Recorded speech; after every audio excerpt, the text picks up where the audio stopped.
إن الحمد لله نحمده ونستعينه ونستغفره ونعوذ بالله من شرور أنفسنا ومن سيئات أعمالنا من يهده الله فلا مضل له ومن يضلل فلا هادي له وأشهد أن لا إله إلا الله وحده لا شريك له وأشهد أن محمدا عبده ورسوله أما بعد فإن خير الحديث كتاب الله وخير الهدي هدي محمد صلی اللہ علیہ وعلی آلہ وسلم وشر الامور محدثاتها وكل محدثة بدعة وكل بدعة ضلالة وكل ضلالة في النار۔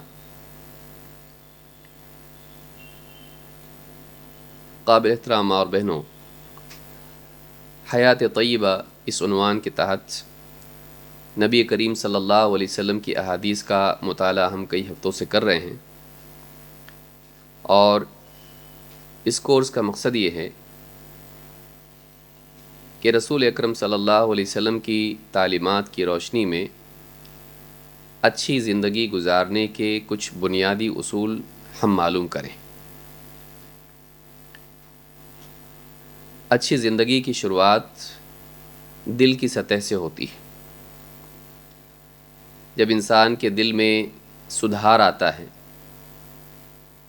اس سدھار کی وجہ سے اس کی سوچ صحیح ہوتی ہے، دل صحیح سوچتا ہے، صحیح فیصلے کرتا ہے، اور اس کے نتیجے میں انسان کی زندگی میں صحیح اعمال آتے ہیں۔ انسان کی کوششیں، اس کے اعمال، ان کا مدار انسان کی سوچ اور اس کے ارادوں پر ہوتا ہے۔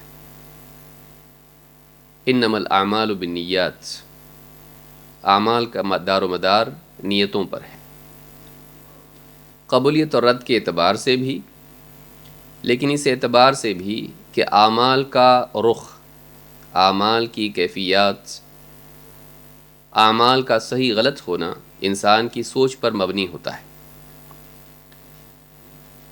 تو اچھی زندگی کی شروعات اندر سے ہوتی ہے، دل سے۔ جب انسان کی سوچ بدل جاتی ہے تو اس کی زندگی، اس کے اعمال، اس کی کوششیں، اس کی زندگی کا رخ بھی بدل جاتا ہے، اور وہ اچھا انسان بنتا ہے۔ حدیث میں بھی ہے کہ آدمی مسلسل سچ بولتا رہتا ہے یہاں تک کہ اللہ کے نزدیک سچا لکھ دیا جاتا ہے۔ تو اعمال کی تکرار اوصاف پیدا کرتے ہیں۔ بار بار جب آدمی ایک عمل کرتا ہے تو اس عمل کے نتیجے میں وہ عمل اس کا مزاج بن جاتا ہے، اور پھر سچ بولنا، سچائی کا اہتمام کرنا آسان ہو جاتا ہے۔ لیکن جتنی بھی نیکیاں ہیں وہ اپنی ابتدا میں نیت میں ہوتی ہیں۔ انسان ارادہ کرتا ہے گناہوں سے بچنے کا، نیکیوں کے کرنے کا، لوگوں کے ساتھ حسن سلوک کا، اللہ کی عبادت کا۔ ہر عمل اپنی ابتدا میں نیت ہوتی ہے، وہ ایک بیج کی طرح ہوتی ہے جس کے نتیجے میں ایک پودا اور پھر پیڑ جنم لیتا ہے۔ لہٰذا اچھی زندگی گزارنے کے لیے ضروری ہے کہ سب سے پہلے ہم دل کی سطح پر اچھی زندگی گزارنے والے بن جائیں۔ ہمارے ارادے، ہمارے مقاصد، ہماری نیتیں صحیح ہوں۔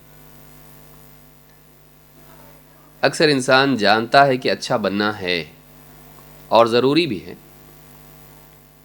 لیکن وہ پکا ارادہ نہیں کر پاتا، اور بعض اوقات پکا ارادہ کرتا ہے لیکن عملی سطح پر وہ اس کو باقی نہیں رکھ پاتا، کبھی کیا کبھی نہیں کیا۔ صحیح ارادے اور ان ارادوں پر مداومت، پابندی کے ساتھ جمے رہنا، یہ انسان کی زندگی کو بہتر بناتا ہے۔ لیکن انسان کتنا بھی اچھا کیوں نہ ہو، غلطیاں بہرحال اس سے ہوتی ہیں، وہ غلطیاں کرتا ہے۔ جہاں وہ نیکیاں کرتا ہے اس سے غلطیاں بھی ہوتی ہیں، گناہ بھی ہوتے ہیں۔ بہت سنبھل کر چلنے کے باوجود بھی اچھے سے اچھا انسان کبھی نہ کبھی اس کا قدم پھسل جاتا ہے، اچھے سے اچھا سوار بھی کبھی نہ کبھی سواری سے گر جاتا ہے۔ ایمان والوں کا مزاج ایسے حالات میں کیا ہونا چاہیے، وہی ایک حدیث کی روشنی میں ہم سمجھنے کی کوشش کریں گے۔ آج جس حدیث کا مطالعہ ہم کریں گے، جن احادیث کا مطالعہ ہم کریں گے، ان میں پہلی حدیث 8ویں نمبر کی حدیث ہے، جس کا عنوان ہے بے حسی سے اجتناب۔ اور اس حدیث میں وہی بات بیان کی گئی ہے جس سے معلوم ہوتا ہے کہ مومن کے جذبات کیسے ہونے چاہیے۔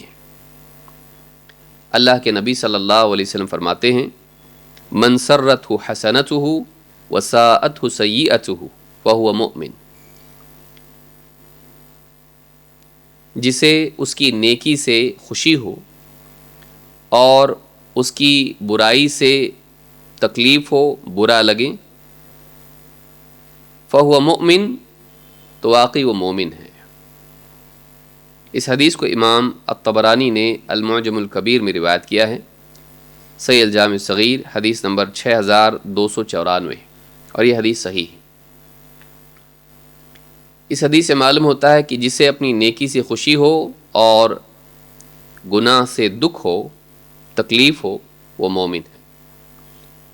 اس سے ایک بات تو یہ معلوم ہوتی ہے کہ مومن سے جہاں نیکیاں ہوتی ہیں وہاں غلطیاں بھی ہوتی ہیں، لیکن حدیث اس کے آگے کی بات بتاتی ہے کہ اگر نیکی ہو جائے، نیکی کی توفیق ملے، تو مومن کے جذبات کیسے ہونے چاہیے، اور اگر غلطی ہو جائے تو اس کے دل کا حال کیا ہونا چاہیے۔ اس دنیا کی بڑی مصیبت یہ ہے کہ انسان جب ایک عمل مسلسل کرتا رہتا ہے تو اس عمل کی کیفیات ختم ہو جاتی ہیں۔ اس کو یاد رکھیے، انسان نیکی کرتا ہے، پہلی مرتبہ کوئی نیکی معلوم ہوئی کہ یہ بھی نیکی ہے، کرتا ہے، دل کے جذبات بہت اونچے ہوتے ہیں۔ کوئی چیز معلوم ہوئی کہ یہ سنت ہے، شوق پیدا ہوا دل میں اور اس عمل کو کیا۔ انسان کے دل میں اس وقت میں بہت سارے جذبات ہوتے ہیں، سنت پر عمل کی توفیق ملی، الحمدللہ ایک نئی بات معلوم پڑی، خوشی ہوتی ہے۔ لیکن ایک وقت کے بعد میں اس پر عمل کرتے کرتے کرتے کرتے کرتے آدمی اس عمل کا عادی ہو جاتا ہے، اور وہ عمل عبادات کے زمرے سے نکل کر عادات کے زمرے میں آ جاتا ہے۔ تو اس عمل کے ساتھ کیفیات نہیں ہوتی ہیں۔ یہ ہمارا مسئلہ ہے۔ آپ دیکھیے، نماز، آدمی آیا، کھڑا ہوا، اللہ اکبر، جو پڑھنا تھا پڑھ لیا روٹین کے مطابق، رکوع کیا، سجدے کیے، اتحیات پڑھا، سلام پھیر دی، خلاص۔ 2 رکعت ہوں، 4 رکعت ہوں، ذکر کر رہا ہے، سبحان سبحان سبحان سبحان، گنتی پوری ہو گئی۔ حتیٰ کہ توبہ بھی، یا اللہ معاف کر دے، رسمی بڑی بڑی نیکیاں انسان کر لیتا ہے، حج ہے، عمرہ ہے، دھیرے دھیرے وہ تکرار کی وجہ سے کیفیات سے محروم ہو کر رسمی بن جاتے ہیں۔ مومن کے اعمال رسمی نہیں ہوتے، وہ اعمال اس کے دل میں کیفیات پیدا کرتے ہیں۔ خود عمل کیفیات والا ہوتا ہے، اور عمل کے بعد عمل کی تکمیل پر بھی اس کے دل میں خوشی اور شکر گزاری ہوتی ہے۔ اللہ کے نبی صلی اللہ علیہ وسلم کی حدیث بتا رہی ہے کہ من سرتہ حسنتہ، جس کی نیکی سے اس کا دل خوش ہو جائے، وساءتہ سیئتہ، اور اس کی غلطی سے، اس کے گناہ سے، اس کی برائی سے اس کو تکلیف ہو، وہ غمگین ہو جائے، فہو مؤمن، وہ مومن ہے۔ بعض اوقات گناہ انسان سے ہوتا ہے، پہلی مرتبہ بہت دکھ ہوتا ہے، لیکن پھر جب باندھ ٹوٹ جاتا ہے تو پھر اگلی مرتبہ بھی انسان کوشش کرتا ہے وہی کام کرتا ہے، چوری کرنے والا ہو، زناکاری کرنے والا ہو، خیانت کرنے والا ہو۔ پہلی مرتبہ آدمی گناہ کرتا ہے، اس کو تکلیف ہوتی ہے، لیکن پھر دھیرے دھیرے دھیرے جب اس کا عادی ہو جاتا ہے تو تکلیف بھی غائب ہو جاتی ہے، وہ گناہ اب عادت بن جاتا ہے۔ پہلی مرتبہ جب غلط کام کیا تھا، دل میں تکلیف تھی، افسوس تھا، ندامت تھی، لیکن جب بار بار اس کو کرتا ہے تو اب جرت بڑھ جاتی ہے اور اس کا عادی بن جاتا ہے۔ لہٰذا یہ مومن نہیں ہے، یہ مومن کی شان نہیں ہے۔ ہم یہ نہیں کہیں گے کہ ایسا انسان ایمان سے خارج ہے، وہ مسلمان ہی نہیں، یہاں یہ بات نہیں کہی جا رہی۔ یہاں یہ بات کہی جا رہی ہے کہ انسان اگر یہ حالت اس کی ہو جائے تو اس کے ایمان میں خلل ہے، کیونکہ ایمان کا تقاضا یہ ہے کہ جب بھی اچھا کام ہو اسے خوشی ہو، اور جب اس سے برائی ہو جائے، ہوگی، اسے تکلیف ہو۔ یہ تکلیف آئندہ اس کے ریپیٹ کرنے میں رکاوٹ بنے گی۔ جب احساس مر جائے تو پھر دوبارہ گناہ کا کرنا آسان ہوتا ہے، رکاوٹ کوئی نہیں ہوتی ہے، لیکن جب احساس ہو انسان کو، اگلی مرتبہ اس گناہ کو کرنا مشکل ہو جاتا ہے۔ لہٰذا یہاں بتایا جا رہا ہے کہ مومن بے حس نہیں ہوتا، مومن کا دل حساس ہوتا ہے، سینسٹیو ہوتا ہے، لیکن گناہوں کی تکرار سے، ماحول کے اثر سے، وقت کے گزر جانے سے دل سخت ہو جاتا ہے، اور جب دل سخت ہو جاتا ہے تو نیکی کر کے وہ خوشی نہیں ہوتی ہے جو ہونی چاہیے، اور گناہ ہو جانے پر بھی دکھ نہیں ہوتا ہے جو ہونا چاہیے۔ دل سخت ہونے کے بعد میں ایسا ہوتا ہے۔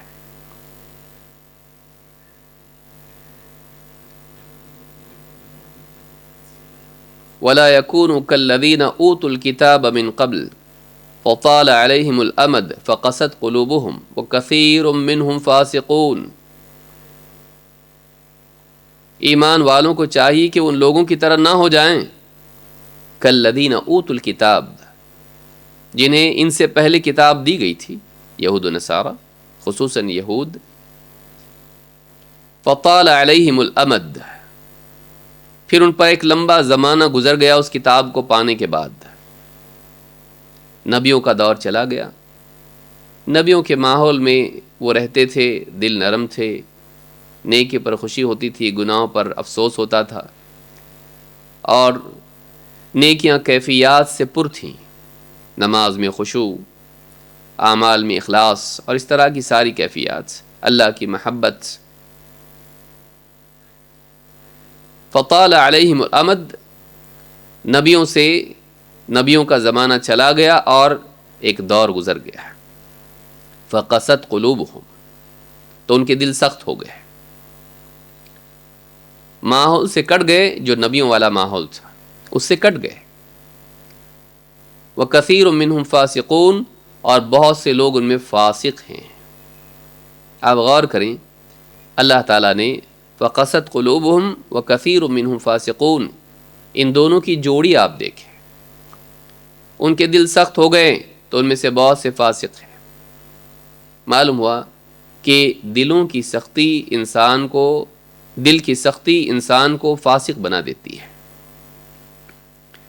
فسق و فجور بعد میں آتا ہے، گناہ کا عادی بننا بعد میں آتا ہے۔ دل کی سختی کا نتیجہ ہوتا ہے کہ احساس بھی مر جاتا ہے، گناہ کرتے کرتے کرتے بعض اوقات دل اتنا سخت ہو جاتا ہے کہ پھر بڑے بڑے گناہ کر کے بھی احساس نہیں ہوتا ہے۔ لہٰذا اس حدیث سے بات معلوم ہوتی ہے کہ مومن ایک حساس انسان ہوتا ہے، اور ایمان والے کو اپنے دل کا جائزہ لیتے رہنا چاہیے کہ کہیں میرا دل سخت تو نہیں ہو گیا۔ آپ دیکھیے بہت دیر بیٹھے بیٹھے پاؤں سن ہو جاتا ہے، آپ ہاتھ بھی لگاتے ہیں تو محسوس نہیں ہوتا ہے۔ بہت سردیوں میں اگر برف آپ ہاتھ میں پکڑے رکھیں اور کچھ وقت کے بعد میں ہاتھ کو چیک کریں تو سینسیٹیوٹی ختم ہو جاتی ہے، دل سرد پڑ گیا، اس کا احساس ختم ہو گیا۔ یہ نہیں ہونا چاہیے، بلکہ نیکی انسان کریں، اگر احتساب کے ساتھ ہے تو اس نیکی کی توفیق پر خوشی بھی ہونا چاہیے، فخر نہیں، خوشی۔ اسی لیے آپ دیکھیے اللہ کے نبی صلی اللہ علیہ وسلم فرماتے ہیں للصائم فرحتان، فرحت حین یفطر وفرحت حین یلقى ربہ۔ روزے دار کے لیے دو خوشیاں ہیں، ایک جب وہ افطار کرتا ہے، اور دو جب وہ اپنے رب سے ملے گا۔ افطار کے وقت روزے دار کے لیے خوشی ہوتی ہے عمل کی تکمیل کی، عمل کو ٹھیک سے ادا کرنے کی، کہ عمل میرا پورا ہو گیا اور اللہ نے چاہا تو اجر ملے گا۔ لیکن واقعی خوشی کب ہوگی؟ جب اللہ رب العالمین قیامت کے دن اس کو انعام عطا فرمائے گا ایسا کہ اس کے تصور سے بھی اونچا تھا۔ الصوم لی وانا اجزی بہ، روزہ میرے لیے اور میں اس کا بدلہ دوں گا۔ انما یوفی الصابرون اجرہم بغیر حساب، اللہ تعالی صبر کرنے والوں کو بے حساب اجر عطا فرمائے گا۔ روزہ صبر ہی تو ہے، بے حساب، اس کو معلوم ہی نہیں کیا دے گا اللہ۔ جو بتایا گیا وہ تو ہے، لیکن اللہ جو دے گا وہ دے گا بے حساب اجر۔ اسی لیے آپ دیکھیں نبی صلی اللہ علیہ وسلم جب افطار کرتے تو کیا کہتے ہیں؟ ذهب الظمأ وابتلت العروق وثبت الاجر ان شاء اللہ۔ ذهب الظمأ وابتلت العروق، یہ حسی چیزیں ہیں جسمانی اعتبار سے جو ہر آدمی کو محسوس ہوتی ہیں۔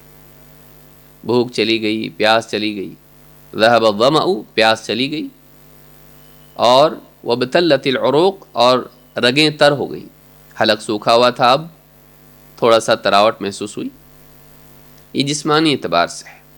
لیکن اس سے آگے کیا ہے؟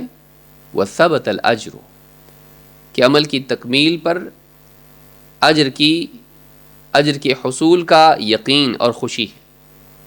وثبت الاجر ان شاء اللہ، لیکن اس میں یہ بھی ہے کہ اللہ نے چاہا تو، یہ نہیں کہ ہم پہلے سے ہی فتویٰ دے دیں کہ ہمارا عمل قبول ہو گیا، نہیں، عمل مکمل ہوا، اور اگر اللہ نے چاہا تو اس عمل کی تکمیل پر کہ ہم نے پورا روزہ مکمل کیا، بیچ میں سے توڑا نہیں، تو اللہ تعالیٰ کہ ہاں اللہ نے چاہا تو انشاءاللہ، تعلیق یہاں پر ہے، یہ نہیں کہ اپنی طرف سے کہ میں پکا سمجھتا ہوں کہ ہو ہی گیا، نہیں، اللہ نے چاہا تو، کیونکہ قبولیت اللہ کے پاس ہے۔ لیکن امید قوی ہے، کیونکہ انشاءاللہ میں یہاں قوی امید کا بھی ایک اثر ہے۔ انشاءاللہ اللہ نے چاہا تو اجر مل کے رہے گا انشاءاللہ، اس میں قوی امید ہے، لیکن پھر بھی اللہ کے ہاتھ میں فیصلہ ہے، اللہ جو چاہے کرے، قبول کرے رد کرے۔ تو یہاں آپ دیکھیں کہ حدیث بتا رہی کہ مومن کے لیے دو خوشیاں ہیں، ایک افطار کے وقت، عام انسان تو خوش ہوتا ہے چلو کھانے کو مل گیا، بھوک چلی گئی، پیاس چلی گئی، اب کھائیں گے خوب، یہ عام انسان ہے۔ لیکن واقعی صالحین جیسے کہ نبی صلی اللہ علیہ وسلم کو آپ دیکھیے، ان کے پاس دوسری چیز بھی ہوتی ہے، ایک تو اللہ کے رزق کا استعمال، اس سے استفادہ، اس کو کھانا پینا جسمانی اعتبار سے خوشی دیتا ہے، لیکن ایمانی اعتبار سے عمل کی تکمیل کی بھی خوشی ہوتی ہے۔ تو یہاں یہ بتایا گیا کہ من سرتہ حسنتہ جس کو اس کی نیکی سے خوشی ہو، وساءت سیئت ہو، اس کی برائی سے اس کو دکھ ہو، تکلیف ہو، وہ مومن ہے، ابھی اس کا ایمان مرا نہیں ہے، ابھی اس کا ایمان بیمار نہیں ہوا ہے، ابھی اس کا ایمان وینٹیلیٹر پر نہیں ہے۔ بعض اوقات گناہ کرتے کرتے کرتے احساس ہی ختم ہو جاتا ہے، بلکہ انسان اتنا جری ہو جاتا ہے، اتنا بے حیا ہو جاتا ہے کہ اپنے گناہ کو صحیح بتانے لگتا ہے۔ میں کیا غلط کرتا ہوں؟ میں چوری کرتا ہوں تو سبھی تو کرتے ہیں، میں جھوٹ اکیلا تھوڑی نہ بولتا ہوں، سبھی بولتے ہیں، کیا غلط ہے؟ اس دور میں بغیر جھوٹ کے چل سکتے ہیں کیا؟ بعض اوقات انسان اتنا جری ہو جاتا ہے کہ نہ صرف اس کے گناہ کا احساس ختم ہو جاتا ہے، بلکہ وہ اپنے گناہ کو جسٹیفائی کرنے لگتا ہے، اس کو صحیح بتانے کے لیے، اپنے آپ کو بچانے کے لیے اس کو صحیح بتانے کی کوشش کرتا ہے۔ ایمان کا تقاضا نہیں ہے، ایمان کا ثمرہ نہیں ہے۔ ایمان تو انسان کو نیکی پر خوش ہونے والا بناتا ہے، شکر گزاری کے طور پر، اور گناہ ہو جائے تو اس کا دل تلملا اٹھتا ہے کہ کیسے کر لیا میں نے، اور اس کا دل دکھی ہو جاتا ہے، اس کو تکلیف ہوتی ہے، اتنی تکلیف کہ جب تک کہ وہ سچی پکی توبہ نہ کر لے، گناہ کے ترک کا عزم نہ کر لے، اس کے دل کو چین نہیں آتا، اس کے دل کو سکون نہیں ملتا۔ تو اچھی زندگی کیا ہے؟ اچھی زندگی وہ ہے جس میں انسان کے دل کے احساسات، ایمانی جذبات زندہ ہوں، صرف عمل نہیں، عمل کے ساتھ کیفیات بھی، عمل کے ساتھ کیفیات بھی۔ اس تعلق سے ایک حدیث ہمارے سامنے ہے۔ عبد الرحمن ابن ابزہ کہتے ہیں، ابی ابن کعب رضی اللہ تعالیٰ نے روایت کیا اور اللہ کے رسول صلی اللہ علیہ وسلم کا فرمان ذکر کیا۔ آپ فرماتے ہیں، انزلت علی سورۃ وامرت ان اقرئکھا، کہ مجھ پر ایک سورت نازل ہوئی ہے، وامرت ان اقرئکھا، اور مجھے حکم ہوا ہے کہ میں تم کو اسے پڑھ کے سناؤں، میں وہ سورت تم کو پڑھ کے سناؤں۔ ابی ابن کعب کو اللہ کے نبی صلی اللہ علیہ وسلم فرما رہے ہیں کہ مجھے حکم ہوا ہے میں تم کو پڑھ کے سناؤں۔ قال قلت اسمیت لک، اب دیکھیے ایمان، صحابی کہتے ہیں، حضرت ابی کہتے ہیں، اللہ کے رسول کیا میرا نام لے کے اللہ نے کہا ہے کہ مجھ کو سناؤ؟ قال نعم، کہا ہاں۔ راوی عبد الرحمن ابن ابزہ کہتے ہیں، قلت لابی، اور ایک روایت میں یہ بھی کہ رونے لگے ہو، خوشی سے، کبھی انسان خوشی سے بھی روتا ہے کہ میرا نام اللہ نے لیا۔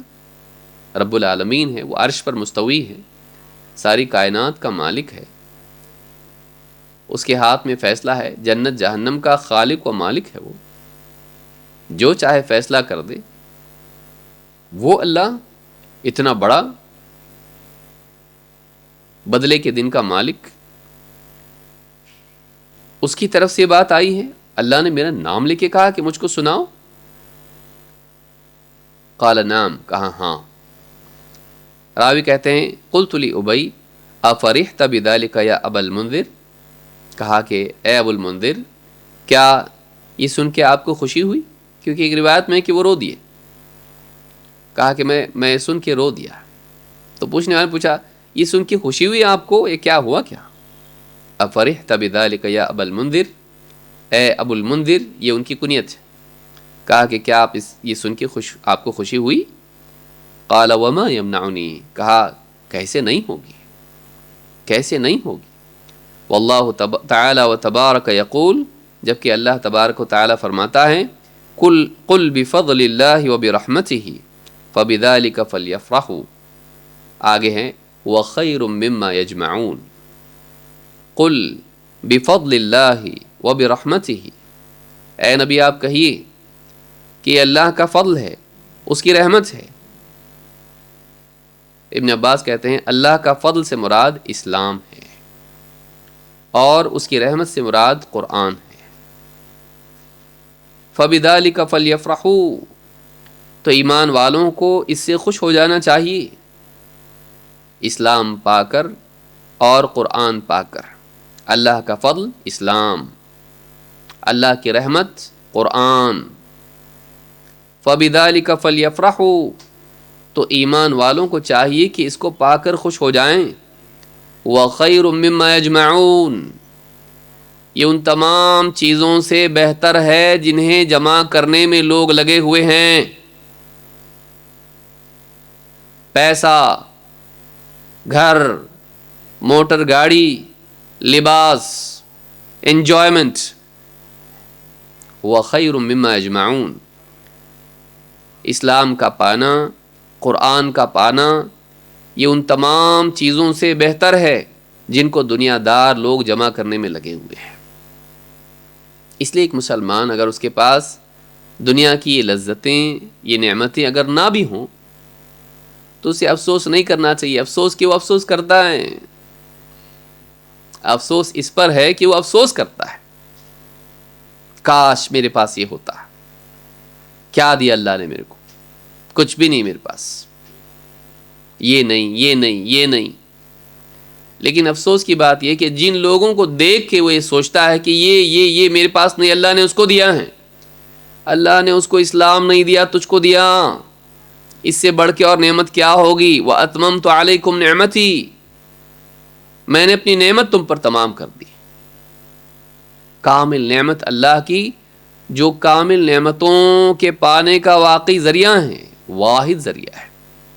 وَلَا تَمُوتُنَّ إِلَّا وَأَنْتُمْ مُسْلِمُونَ، تمہیں موت آئے تو اسلام پر آنی چاہیے۔ اسلام پر موت جنت میں لے جاتی ہے۔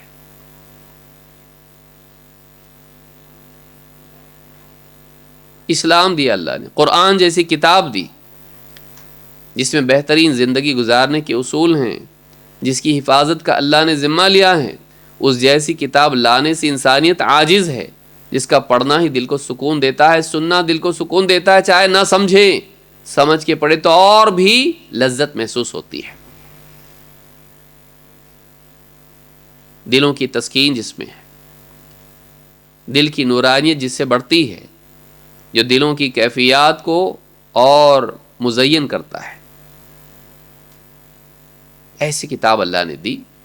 کسی اور کے پاس ایسی کتاب نہیں ہے جو 1400 سالوں سے محفوظ ہو، جو پوئٹری نہیں ہے، پروز ہے، جو نظم نہیں ہے، نثر ہے، لیکن اس کا نظم کی طرح پڑھنا اس کی لذت کو اور بڑھا دیتا ہے۔ کوئی اور کلام ایسا نہیں ہے جس کو نظم کی طرح پڑھا جائے اور اس کی لذت بڑھے۔ یہ قرآن ہے، جسے قرأت کے ساتھ پڑھا جاتا ہے تو دل کو سکون ملتا ہے۔ غیر مسلموں کو بھی سنایا جاتا ہے، کہتے کیا ہے یہ، بہت اچھا لگ رہا ہے سن کے۔ میوزک تو ہے نہیں اس کے اندر، لیکن بغیر میوزک کے اس میں ایک لذت ہے۔ کیا ہے یہ؟ بتایا جاتا ہے قرآن ہے تو شوق ہو جاتا ہے ان کو، ہاں قرآن ہے یہ، اتنا اچھا، اور سکون لگا ہم کو سن کے۔ ایسی کتاب کسی اور کے پاس ہے؟ اور دوسری کتابیں لوگوں نے بائبل کے عربی نسخے بنائے، اس کو عربک میں ٹرانسلیٹ کیا اور اس کو ویسے ہی پڑھنے کی کوشش کی جیسے قرآن کو پڑھتے ہیں۔ کاپی الٹا ہو گیا، دیکھیے، وہ بولتے ہیں ہم لوگ کاپی کیے، نبی صلی اللہ علیہ وسلم نعوذ باللہ کاپی کیے بولتے ہیں، لیکن آج ان کو کاپی کرنا پڑ رہا ہے قرآن کو۔ لیکن وہ کاپی کرنے کے بعد جب انٹرنیٹ پہ ہے ابھی بھی، وہ پڑھ کے سکون ملنے کی بجائے ہنسی آتی ہے۔ جو پڑھ رہے ہیں اس کو سن کر، بجائے اس کے کہ انسان کو اچھا لگے، وہ جوک لگتا ہے کہ کر کیا رہے ہیں۔ کچھ لوگوں نے انگلش میں اس کو پڑھنے کی کوشش کی گانوں کی طرح بائبل کو، وہ اس سے بھی زیادہ ہنسی کے لائق ہے، بلکہ غیر مسلموں نے اس پر اپنا ری ایکشن دیا کہ کر کیا رہے ہیں۔ اور ان کے پاس الفاظ بھی نہیں تھے بولنے کے لیے کہ بولیں کیا ہے اس کے اوپر ہم لوگ. لیکن قرآن کو آپ سنیے، اتنی بڑی نعمت اللہ نے دی جو دلوں کا سکون ہے. افسوس اس پر ہے جو قرآن کو، اسلام کو پا کر پھر افسوس کرے کہ اللہ نے دنیا کی چیزیں نہیں دی. تو کہا کہ کیا میرا نام لے کے کہا کہ ان کو سناؤ؟ کہا ہاں. روئے خوشی سے. پوچھنے والے نے پوچھا کہ آپ کو خوشی ہوئی سن کے؟ کہا کیسے نہیں ہوگی، اللہ میرا نام لے اور اپنے عظیم الشان رسول کو حکم دے کہ مجھ کو قرآن سنائے جن پر قرآن نازل ہوا ہے. خوشی کیسے نہیں ہوگی؟ کیونکہ اہل کتاب سے متعلق صورت تھی لم یکن الذین کفروا. تو ان کو جب پڑھ کے سنایا تو خوش ہو گئے اور کہا قل بفضل اللہ وبرحمتہ فبذلک فلیفرحوا. اس سے معلوم ہوتا ہے کہ مومن اسلام اور قرآن کی نعمت پا کر خوش ہوتا ہے. اللہ نے بتایا فبذلک فلیفرحوا، ایمان والوں کو چاہیے کہ اس پر خوش ہوں، اس پر خوش ہوں. واقعی خوشی کی چیز یہ ہے. دنیا کا ملنا بھی خوشی ہوتا ہے، لیکن دنیا مل کے ساتھ میں آئے گی قبر میں. صحت کا پانا نعمت ہے، خوشی ہوتی ہے. کیا جسم قبر میں باقی رہے گا؟ پہلے تو بڑھاپا چھین لے گا اس کی پوری رونق کو، اور اس کے بعد قبر چھین لے گی اس کے گوشت کو، اس کی ہڈیوں کو. سب مٹی میں ملے گا. اصل باقی کیا رہے گا؟ ایمان، عمل صالح. لہذا نیکیوں پر خوشی ہونا کہ اللہ نے توفیق دی. ایک نماز آدمی پڑھ لے خوشی ہو، اللہ کا احسان ہے. چلو فجر کی نماز ہو گئی، ظہر کی ہو گئی، عصر کی ہو گئی، مغرب کی ہو گئی، عشاء کی ہو گئی. اگر اللہ تہجد کی توفیق دے الحمدللہ، اللہ صدقات کی توفیق دے، خوشی. یہ خوشی استمرار کی بنا ہے. نیکیوں پر خوش ہونا اندر سے اللہ کی توفیق پر شکر گزاری بھی ہے، اور اسی کے ساتھ ساتھ پھر سے اس نیکی کرنے کے جذبے کو وہ تازہ رکھتا ہے. وہ نیکی رسم نہیں بنتی. نیکیوں کا رسم بن جانا اچھا نہیں کہ رسمی طور پر آدمی نیکی کو کرنے لگے اور اسے احساسات اس کی ختم ہو جائیں، بس روٹین میں مشین کی طرح عمل کرنے لگے. عبادات بھی عادات بن جائیں. جیسے انسان اٹھتا ہے نا، نیند سے اٹھا، کیا کیا؟ گیا فوراً باتھ روم میں گیا وہاں پہ فریش ہو کے باہر آیا، اس کے بعد دانت وانت مانج لیا. پورا روٹین ہے. یہ دماغ کہیں اور ہے، سوچ رہا ہے آج کیا کیا کرنا ہے، اور وہ ہاتھ اپنے آپ کر رہے ہیں سب کچھ. انسان کا دھیان ہی اس کی طرف نہیں ہے، اس کے جذبات اس سے جڑے ہوئے نہیں ہیں. وہ ایک مشینی عمل بن کر رہ گیا ہے. دین مشینی عمل نہ بنے. اچھی زندگی کیا ہے؟ جس میں دینی اعمال کیفیات کے ساتھ ہوں اور ان کی تکمیل پر دل میں خوشی اور شکر گزاری ہو. اسی طرح سے برائیوں کا معاملہ ہے. برائیوں پر دکھ ہو، غلطی ہو جائے دکھ ہو، چھوٹی غلطی بڑی غلطی. ابن مسعود رضی اللہ تعالیٰ عنہ فرماتے ہیں ان المؤمن یرا ذنوبہ کأنہ قاعد تحت جبل یخاف ان یقع علیہ. مومن اپنے گناہوں کو ایسا دیکھتا ہے کہ گویا ایک پہاڑ کے نیچے بیٹھا ہو اور اسے ڈر ہے کہ کہیں وہ پہاڑ اس پر ٹوٹ کے گر نہ پڑے.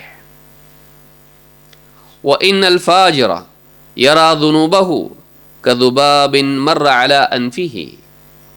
اور فاجر اکثر حدیثوں میں منافق کے لیے آتا ہے.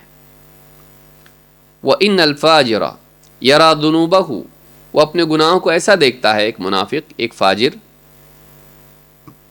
كَذُبَابٍ مَرَّ عَلَىٰ أَنفِهِ، کہ گویا کہ کوئی مکھی تھی جو ناک پر سے گزری، ناک پہ بیٹھی، فقال بھی ہاکذا، اور اس نے اس کو ایسا کر دیا. ناک پر سے مکھی ہم لوگ اڑا دیتے ہیں نا ہتھیلی سے. فقال بھی ہاکذا قال ابو شہاب بیدہ فوق انفہ، اور انہوں نے اس طرح سے اپنی ناک پہ سے ہاتھ اڑا کے بتا دیا جیسے مکھی کو اڑانے کے لیے انسان کرتا ہے. امام البخاری نے کتاب الدعوات میں اس کو روایت کیا ہے، حدیث نمبر 6308. آپ دیکھیں اس حدیث سے، کیونکہ صحابہ کے اقوال بھی حدیث میں شامل ہوتے ہیں، یہ اثر ہے. صحابہ کے اقوال کو آثار کہتے ہیں، عربی زبان میں اس کے لیے لفظ اثر ہے، اثرن، اور اس کی جمع ہے آثار. تو اس روایت سے آپ دیکھیں کہ مومن ایسا ہوتا ہے جیسے گناہ ہو گیا اس سے، اب اس گناہ کے وبال، اس گناہ کے انجام سے وہ ڈرنے لگ جاتا ہے. کیسے ڈرتا ہے؟ کچھ نہیں ہوتا؟ نہیں. ایک انسان اگر پہاڑ کے دامن میں بیٹھا ہو اور اسے کہا جائے کہ یہ پہاڑ ابھی گرنے والا ہے، اس کے دل کی کیفیت کیا ہوگی؟ فوراً اس سے ہٹنے کی کوشش کرتا ہے. بمبئی جاتے وقت گھاٹ آتا ہے نا بارش کے دنوں میں، لوگ ڈر رہے ہوتے ہیں کہ کہیں اوپر سے پتھر ٹوٹ کے گر نہ جائے. کئی گاڑیوں کا ایکسیڈنٹ ہوتا ہے. ڈرائیور جو جانتا ہے وہ سوچ سمجھ کے جلدی سے نکلنے کی فکر کرتا ہے کہ کہیں کچھ گر نہ جائے. پہاڑ کے نیچے بیٹھا ہے، کیفیت دل کی یہ ہوتی ہے کہ ابھی سر پہ گر جائے گا، یعنی اس کا انجام ابھی سامنے آئے گا. وہ بے فکر نہیں ہوتا، کچھ نہیں ہوتا، گناہ سے کچھ نہیں ہوتا، کہاں کی سزا اور کہے گا کیا، نہیں. وہ ڈر رہا ہوتا ہے کہیں اللہ کی پکڑ نہ آ جائے اس پر. جلد سے جلد اس گناہ سے اپنا رشتہ توڑنے کی کوشش کرتا ہے، ویسے ہی جیسے اس پہاڑ سے ہٹنے کی کوشش آدمی کرتا ہے جسے ڈر ہو کہ کہیں وہ پہاڑ اس پر گر نہ جائے. وَإِنَّ الْفَاجِرَ يَرَى ذُنُوبَهُ كَذُبَابٍ مَرَّ عَلَىٰ أَنْفِهِ، لیکن فاجر کا حال کیا ہوتا ہے؟ اس کا گناہ اس کے لیے پہاڑ نہیں ہوتا، اس کا گناہ اس کے لیے مکھی کی طرح ہوتا ہے، بے قیمت، بے حیثیت، کوئی خوف نہیں. کسی آدمی کی ناک پر مکھی بیٹھے وہ گھبرا رہا ہو، ایسا ہوتا نہیں، کہ معلوم نہیں اب کیا ہو جائے گا، نہیں. بے قیمت ہے، کوئی ویلیو نہیں، بس ہاتھ سے ہٹا دیا اس کو. اس گناہ کے احساسات سے، اس کے انجام کے ڈر سے محروم رہتا ہے. اس کے دل میں اس گناہ کی کوئی وقعت نہیں ہوتی ہے، اس گناہ کی اس کا کوئی ڈر نہیں ہوتا ہے، اس کی کوئی وقعت نہیں ہوتی ہے. کیا ہے؟ کچھ بھی نہیں ہے، کون سی بڑی بات ہے؟ اس کو بڑا نہیں سمجھتا. مومن بڑا سمجھتا ہے. گناہ کو بڑا سمجھنا اس سے بچنے میں مددگار ہے، گناہ کو ہلکا سمجھنا اس کے دہرانے میں مددگار ہے، اس کا ذریعہ ہے. جو انسان اپنے گناہ کو چھوٹا سمجھتا ہے وہ اس کو دہراتا ہے، جو اپنے گناہ کو بڑا سمجھتا ہے، ہلاک کرنے والا سمجھتا ہے، وہ اس سے بچنے کی کوشش کرتا ہے. معلوم ہوا کہ احساس انسان کے انجام کی طرف لے جاتا ہے اس کو. لہذا کہا کہ مومن گناہ سے تلملا اٹھتا ہے، گھبرا جاتا ہے، لیکن منافق، فاجر، گناہ کر کے بھی مکھی کی طرح اس کو ویلیو لیس سمجھتا ہے، اس کی کوئی قیمت نہیں ہے، بے قیمت ہے. مومن کو ایسا نہیں ہونا چاہیے. یہ مومن کی صفت نہیں ہے کہ گناہ ہوتا رہے، وہ لاپرواہ پڑا رہے، مکھی کی طرح اس کو اڑاتا رہے ناک پر سے، نہیں. تو یہ حدیث بہت ہی اہم حدیث ہے، جس سے معلوم ہوتا ہے کہ نیکیاں رسمی نہیں ہونا چاہیے اور گناہوں کا انسان عادی نہیں ہونا چاہیے، بلکہ نیکی سے خوش ہو اور گناہوں پر افسوس اور غم کرنے والا ہو، تاکہ آئندہ اس کو دہرانے سے محفوظ رہے. تو یہ ایک بات ہم کو یاد رکھنی ہے.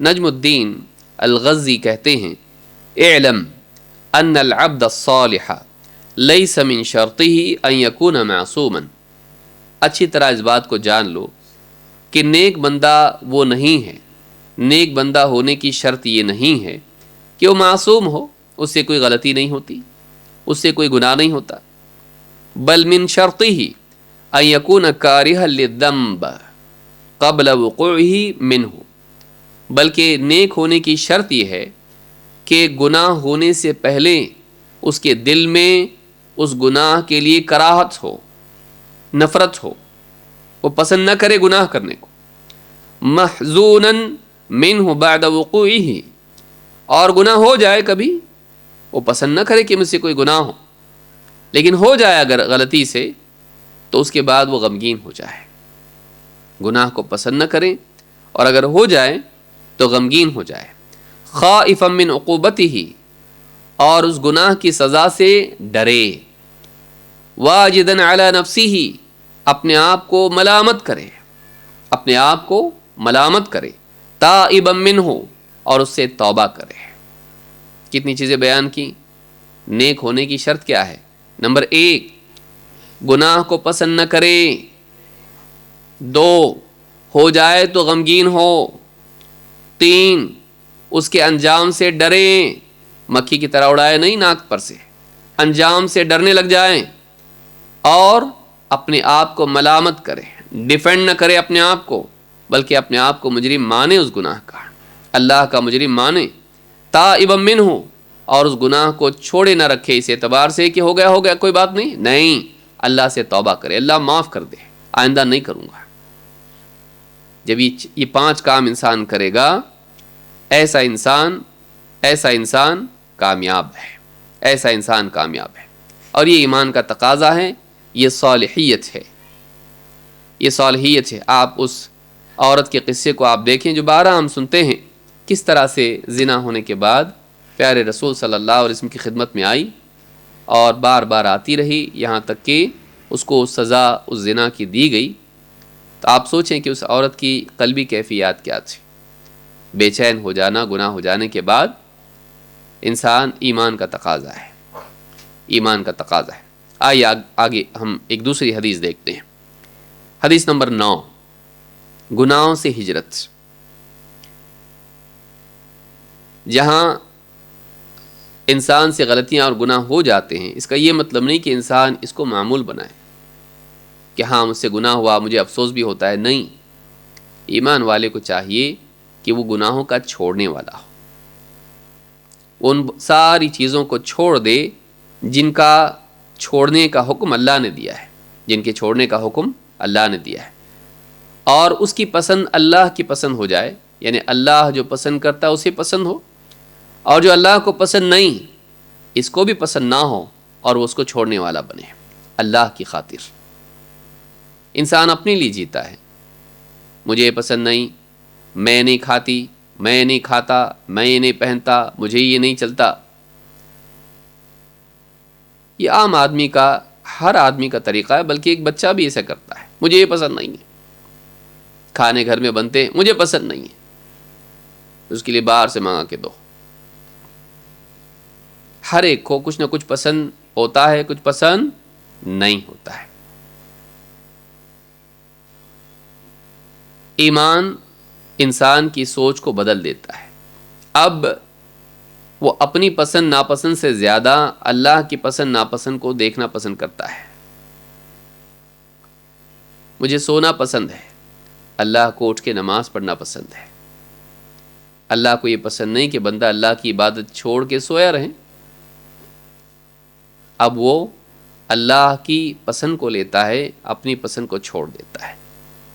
مجھے کھانا پسند ہے، بھوکا رہنا پسند نہیں، لیکن وہ اللہ کی خاطر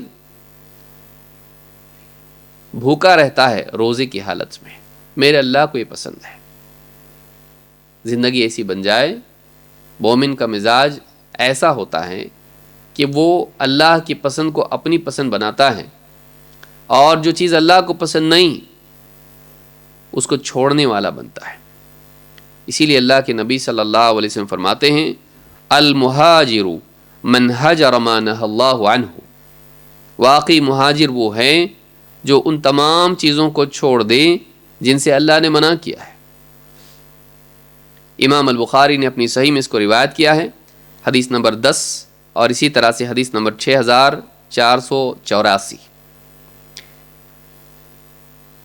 اس سے معلوم ہوتا ہے کہ مومن کی زندگی چھوڑنے والی ہوتی ہے، اور آپ غور کریں تو پوری زندگی کا حاصل یہ ہے کہ اللہ کو پانے کے لیے ہم چیزوں کو چھوڑتے چلے جاتے ہیں۔ پوری زندگی اس اعتبار سے ہجرت ہے۔ ہجرت ایک مکانی ہوتی ہے اور دوسری قلبی ہوتی ہے۔ انسان ہجرت کس کو کہتے ہیں؟ نبی صلی اللہ علیہ وسلم نے مکہ سے مدینہ ہجرت کی، مکہ چھوڑ کر مدینہ گئے۔ چھوڑنا، حجرہ، چھوڑنا، عربی زبان میں ہجرت کا معنی ہوتا ہے چھوڑنا، ٹو لیو، یا اس کو اور بڑے لفظ میں کہیں تو ہوگا مائیگریٹ، ایک علاقے کو چھوڑ کے دوسرے علاقے میں مستقلاً شفٹ ہو جانا، اس کو ہجرت کہتے ہیں۔ لیکن سوال یہاں پیدا ہوتا ہے کہ پیارے رسول صلی اللہ علیہ وسلم نے اتنا اچھا مکہ چھوڑا کیوں؟ مکہ کیوں چھوڑا؟ اتنی عظیم شان جگہ، ایسا عظیم شہر جس کی قسم اللہ نے کھائی، وَهَذَا الْبَلَدِ الْأَمِينَ، کیوں چھوڑا اس کو؟ کیونکہ وہاں آپ دین پر عمل نہیں کر پاتے تھے، آپ کے لیے بہت دشواری تھی، مشرکین کی طرف سے تکلیفیں تھیں، رکاوٹ تھی دین پر چلنے میں، دین پر چلنے میں ان کی طرف سے مخالفت، تکلیفیں اور تعذیب تھی۔ آپ پوری طرح دین پر چلنا چاہتے تھے، مسلمانوں کے ساتھ اللہ کے حکموں پر عمل کرنا چاہتے تھے، تو جو چیز اس میں رکاوٹ بن گئی، مجبوراً آپ کو اس رکاوٹ کو دور کرنے کے لیے مکہ جیسا شہر چھوڑنا پڑا، اللہ کی خاطر، کہ ہم اللہ کے دین پر عمل کر سکیں۔ اللہ کے دین کی خاطر مکہ جیسا شہر بھی چھوڑ دیا۔ تو یہاں اصل بات ہجرت میں کیا ہے کہ اللہ کے دین پر چلنے کے لیے آدمی ان تمام چیزوں کو چھوڑنے کے لیے تیار ہو جائے جو اس کے لیے رکاوٹ بنتی ہیں، حتیٰ کہ مکہ بھی۔ رکاوٹ مکہ نہیں تھی، مکہ کے مشرکین تھے، مجبوراً آپ کو چھوڑنا پڑا۔ مکہ میں رہنا اچھی چیز ہے، بری نہیں ہے، اور نبی صلی اللہ علیہ وسلم خوشی خوشی نہیں گئے، بہت دکھی ہو کے گئے، چھوڑنا نہیں چاہتے تھے مکہ۔ لیکن آپ غور کریں کہ دین کی خاطر مکہ بھی چھوڑنا پڑا، نہ چاہتے ہوئے چھوڑنا پڑا، جب اللہ کا حکم آیا تو چھوڑنا پڑا۔ تو یہ چھوڑنا کیوں ہے؟ اللہ کے دین کی خاطر۔ مومن کا مزاج یہ ہونا چاہیے کہ اللہ کے دین میں جو بھی رکاوٹ بنے ہم چھوڑیں گے، اور اس میں سارے گناہ آتے ہیں۔ کیوں چھوڑیں گے؟ اللہ کو پسند نہیں، ہمارے رب کو پسند نہیں ہے، اللہ کو پسند نہیں گناہ کرنا، یہ چیز ہمارے مالک کو پسند نہیں۔ ہمارا دل چاہتا ہے نہیں، لیکن اللہ کو پسند نہیں۔ ایمان کا کمال یہ ہے کہ اللہ کی پسند بندے کی پسند بن جائے، اور اللہ کو ناپسند چیز بندے کو بھی ناپسند ہو جائے، وہ اپنے جذبات کو اللہ تعالیٰ کی مرضیات کے تابع کر دے، وہ اپنے جذبات کو اللہ تعالیٰ کی مرضیات کے تابع کر دے، وہ اس پر راضی ہو جائے جو اللہ کی پسند ہے۔ یہ کمال ایمان ہے، اور اس میں دنیا کی جنت ہے، اس میں جو سکون ہے کہ اللہ کی الرضا بالقضاء اس کو کہتے ہیں، کہ اللہ کی پسند پر راضی۔ پھر اللہ بیمار کریں، صحت دے، غربت میں رکھے، تکلیف میں ڈالیں، فقر و فاقے میں ڈالیں، خوشی کے حالات ڈالیں، غم کے حالات ڈالیں، دل اللہ کے فیصلے پر راضی ہو جائے، پھر اللہ ہماری پسند کی چیزوں کو حرام قرار دیں،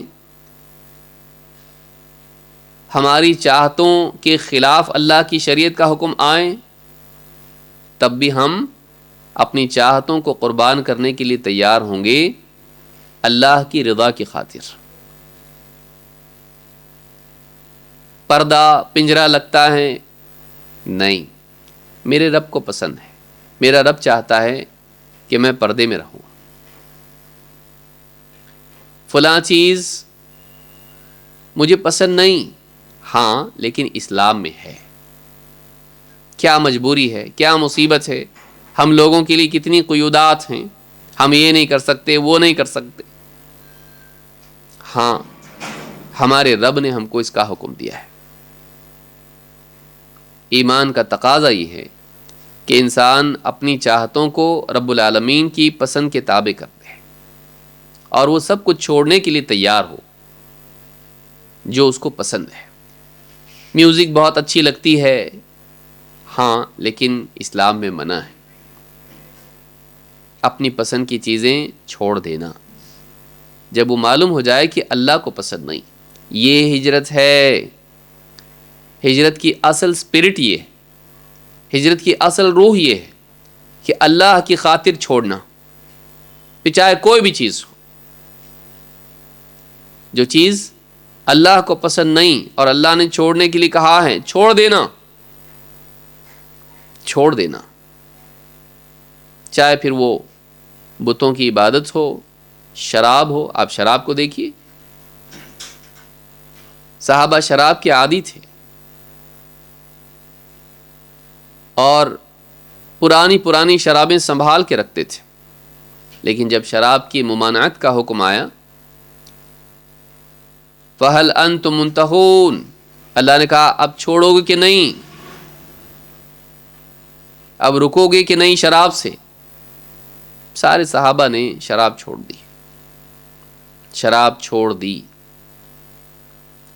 بلکہ اس وقت میں ایک مجلس چل رہی تھی شراب کی، تو جن کے ہاتھ میں جام تھا انہوں نے اس کو پھینک دیا، زمین پر ڈال دیا شراب کو۔ جو پی رہے تھے ابھی گھونٹ حلق سے اترا نہیں تھا، انہوں نے تھوک دیا اس کو۔ جیسے حکم معلوم پڑا کہ فلاں پکارنے والا پکار رہا ہے کہ اللہ کی طرف سے شراب کی حرمت آ گئی، تھوک دیا اس کو۔ اور جو پلانے والے تھے، بڑا گھڑا بھر کے شراب رکھی ہوئی سامنے، انہوں نے کہا پھوڑ دو اس کو۔ مدینے کی گلیوں میں شراب بہائی گئی، مدینے کی گلیوں میں لوگوں نے باہر لا کے پھینک دیا شراب کو، گھر میں رکھیں گے نہیں اسی چیز کو، ہم منع ہے، یہ حرام ہے۔ یہ ماننے کا جذبہ اتنا تھا، پسند کی چیز، لیکن نہیں، جب منع کر دیا نہیں۔ یہ مزاج ہماری زندگی میں ہونا چاہیے۔ عبداللہ ابن عمرو رضی اللہ تعالیٰ عنہ کہتے ہیں، قال رجل یا رسول اللہ ای الہجرت افضل، کہتے ہیں کہ ایک شخص نے پوچھا، اللہ کے رسول کون سی ہجرت افضل ہے؟ ساری ہجرت میں ہجرت کی قسمیں ہیں، کون سی ہجرت افضل ہے؟ قال ان تہجر ما کرہ ربک عز وجل، کہا کہ تو اس چیز کو چھوڑ دے جو تیرے رب کو پسند نہ ہو، تو اس چیز کو چھوڑ دے جو تیرے رب کو پسند نہیں۔ امام احمد اور نسائی نے اس کو روایت کیا ہے، اور سنن النسائی میں حدیث نمبر 4165 پر یہ روایت موجود ہے اور صحیح ہے۔ یعنی مزاج کیا بنے تیرا، اگر یہ چیز میرے رب کو پسند نہیں ہے نا، مجھے پسند ہو تو بھی میں چھوڑ دوں گا، یہ مزاج بنے۔ اگر یہ مزاج بن گیا، اللہ کی خاطر قربانی دینا، اللہ کی خاطر اپنی پسند کو چھوڑ دینا، یہ کمال ایمان ہے۔ ابراہیم علیہ السلام کی زندگی دیکھیے، توحید کی دعوت دی، باپ کو دعوت دی، باپ نے نہیں مانا، کہا کہ تجھ کو رجم کر دوں گا، فوراً کیا کہا؟ انی مہاجر الی ربی، میں اپنے رب کی طرف ہجرت کر کے جا رہا ہوں. چھوڑ دیا باپ کو، نکل گئے وہاں سے. بلکہ اللہ کی طرف سے خواب دکھایا گیا، بیٹے کو ذبح کر رہے ہیں، اور حکم دیا گیا تو بسایا کدھر؟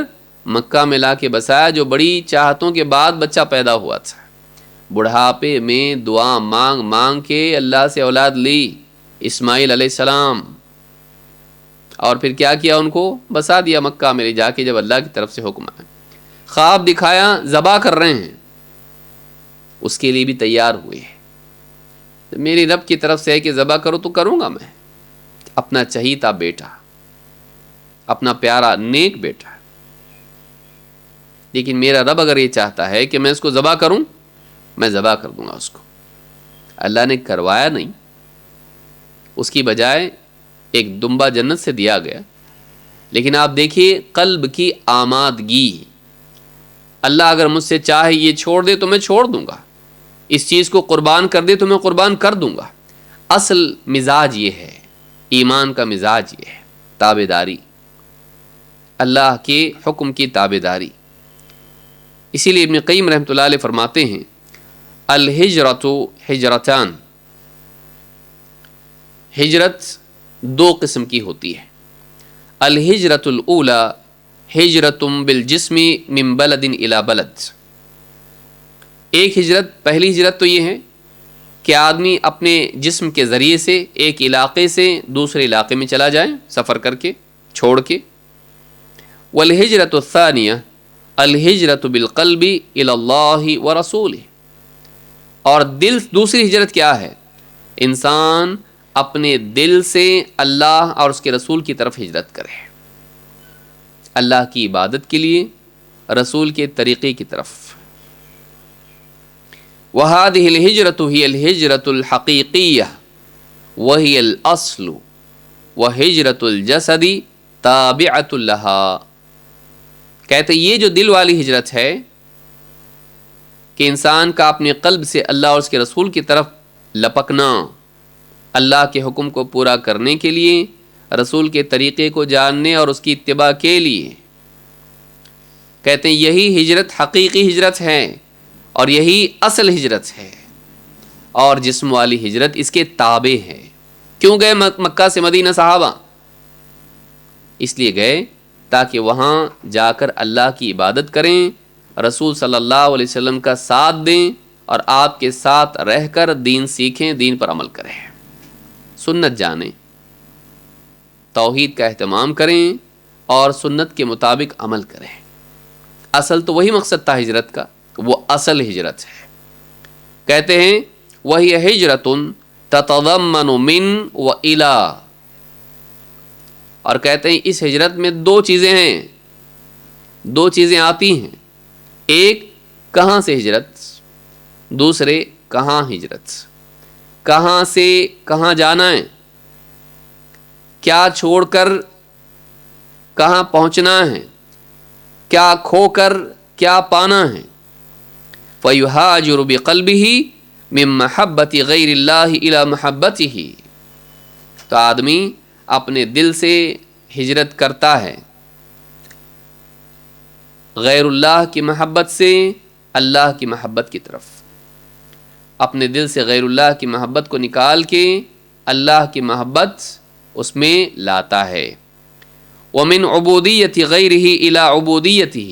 یہاں یہ مراد نہیں کہ ہم کسی سے محبت نہ کریں، اولاد سے، ماں باپ سے اور اسی طرح سے متعلقین سے، بیوی شوہر کی محبت نہیں. محبت تو ہے، لیکن ایسی تمام محبتیں جو اللہ کی محبت کے خلاف ہوں، اور ایسی محبتوں کو بھی جو جائز ہیں تابع رکھے اللہ کی محبت کے، اللہ کے رسول صلی اللہ علیہ وسلم کی محبت کے. یہ نہیں کہ اس کے مقابلے میں ایک اور محبت ہو، نہیں. محبت کا امتحان تب ہوتا ہے جب کس کے لیے کیا چھوڑ سکتا ہے. بیوی بچوں کے لیے، ماں باپ کے لیے، رشتہ داروں کے لیے، ان کی محبت میں اللہ کو چھوڑ سکتا ہے، رسول کو چھوڑ دے گا، توحید چھوڑ دے گا، سنت چھوڑ دے گا. کیا یا اللہ اور اس کے رسول کی محبت میں یہ باقی سب چیزوں کو چھوڑ سکتا ہے، سب کو کھونے کے لیے تیار ہے۔ تو کہتے ہیں فَيُهَاجِرُ بِقَلْبِهِ مِن مَحَبَّةِ غَيْرِ اللَّهِ إِلَى مَحَبَّتِهِ وَمِنْ عُبُودِيَّةِ غَيْرِهِ إِلَى عُبُودِيَّتِهِ، غیر کی بندگی سے نکل کر اللہ کی بندگی کی طرف ہجرت، وَمِنْ خَوْفِ غَيْرِهِ وَرَجَائِهِ وَالتَّوَكُّلِ عَلَيْهِ إِلَى خَوْفِ اللَّهِ وَرَجَائِهِ وَالتَّوَكُّلِ عَلَيْهِ، اور اللہ کے خوف، غیر اللہ کے خوف، اس سے امید اور اس پر بھروسہ، اعتماد، اس پر توکل، ڈپینڈنسی، اس کو چھوڑ کر، اس کی طرف سے ہٹ کر اللہ کے خوف، اس سے امید اور اس کے توکل کی طرف ہجرت ہے۔ کسی اور پہ بھروسہ مت رکھ، کسی اور سے ویسا مت ڈر جیسے اللہ سے ڈرنا چاہیے، کسی اور سے اللہ والی امید مت لگا، وہ چھوڑ کے بتوں کو، گھر والوں کو، فلاں کو، ان کی وہ محبتیں، ان کے وہ خوف، ان کی وہ امیدیں، اس سے ہجرت کر کے اللہ کے خوف، محبت اور اس کی رجا، امید کی طرف ہجرت کرے۔ وَمِن دُعَاءِ غَيْرِهِ وَسُؤَالِهِ وَالْخُضُوعِ لَهُ وَالذُّلِّ وَالِاسْتِكَانَةِ لَهُ إِلَى دُعَائِهِ وَسُؤَالِهِ وَالْخُضُوعِ لَهُ وَالذُّلِّ لَهُ وَالِاسْتِكَانَةِ لَهُ، کہ کسی اور سے مانگنے، دعا کرنے، اس کو پکارنے، اس سے مانگنے، اور اس کے آگے اپنے آپ کو جھکا کر، ذلیل کر کے اس کے آگے گڑ گڑانے، اور اس کے مقابلے میں اپنے آپ کو عاجز بنانے سے نکل کر بتوں کو پکارنا، بتوں سے مانگنا، ان کے آگے اپنے آپ کو ذلیل بنانا، محتاج بنانا، اس سے نکل کر وہ اللہ کی طرف فرار ہو، اللہ سے دعا کرنے والا، اللہ سے مانگنے والا، اللہ کے آگے اپنے آپ کو جھکانے والا، ذلیل کرنے والا، اللہ کے آگے اپنے آپ کو عاجز بنانے والا، ایسا وہ بنے۔ وَهَذَا بِعَيْنِهِ مَعْنَى الْفِرَارِ إِلَيْهِ، یہ بعینہ یہ وہی لفظ ہے جس کے لیے قرآن کریم میں الفرار کا لفظ آیا ہے، اللہ کی طرف لپکنا۔ قال تعالی فَفِرُّوا إِلَى اللَّهِ، اللہ کی طرف دوڑو، اللہ کی طرف لپکو۔ وَالتَّوْحِيدُ الْمَطْلُوبُ مِنَ الْعَبْدِ وَالْفِرَارُ مِنَ اللَّهِ إِلَيْهِ، جو توحید بندے سے اللہ کو مطلوب ہے وہ یہی ہے کہ بندہ اللہ سے، هو الفرار من اللہ الیہ، اللہ سے بھاگ کے اللہ کی طرف ہی لپکے۔ کمال کیا ہے؟ اللہ کے عذاب سے بچنے کے لیے اللہ کی طرف دوڑے، کیونکہ اللہ کے عذاب سے اللہ کے سوا کوئی بچا نہیں سکتا ہے۔ تو یہ کمال توحید ہے۔ الرسالہ التبوکیہ میں، یا اس کا دوسرا نام ہے زاد المہاجر الی ربہ، اللہ کی طرف ہجرت کرنے والے کا توشہ کیا ہے، ابن قیم کی کتاب ہے، اس میں انہوں نے یہ بات کہی ہے۔ تو اس سے معلوم ہوتا ہے کہ ایمان کا تقاضا یہ ہے کہ بندہ اللہ کی خاطر ان تمام چیزوں کو چھوڑنے کے لیے تیار ہو، قلب میں آمادگی ہو۔ شروعات کہاں سے ہوتی ہے؟ ولنگنس، انٹینشن، دل میں ارادہ ہو، میں اللہ کی خاطر ان تمام چیزوں کو چھوڑوں گا جو اللہ کو پسند نہیں ہے، ایک ایک کر کے اپنی زندگی سے وہ ساری چیزیں نکال دوں گا جو اللہ کو پسند نہیں ہے۔ تو یہ دل میں آمادگی ہونی چاہیے، یہ پکا ارادہ ہونا چاہیے۔ اللہ رب العالمین ہم سب کو کمال درجے کا ایمان نصیب کریں اور اللہ کی طرف ہجرت کرنے کی توفیق عطا فرمائے۔ اقول ھذا واستغفر اللہ لی ولکم۔